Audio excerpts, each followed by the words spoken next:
Hoy nos reunimos para celebrar el inicio de un tiempo santo, el tiempo en el que recordamos el mayor regalo que Dios nos ha dado, el nacimiento de su Hijo Jesucristo. Es un privilegio y una bendición poder estar aquí juntos, compartiendo la alegría de la Navidad, una fiesta que nos recuerda el amor incondicional de Dios por toda la humanidad.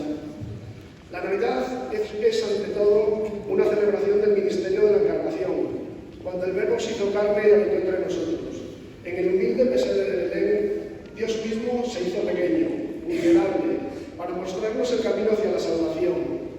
Hoy, al igual que los pastores y los sabios de Oriente, nos acercamos con humildad y adoración ante el niño Jesús, que es la luz del mundo y la esperanza de nuestras vidas.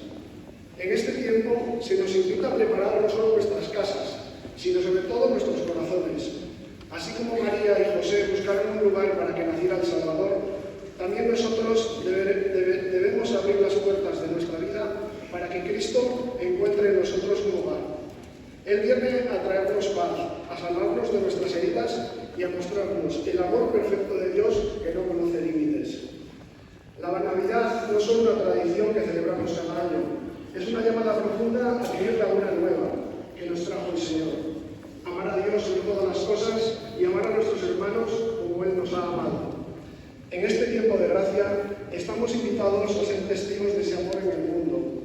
Que cada uno de nosotros, como los ángeles que anunciaron el nacimiento de Jesús, podamos ser portadores de la paz y la bondad de Dios en nuestras familias, en nuestras comunidades y con aquellos que más lo necesitan.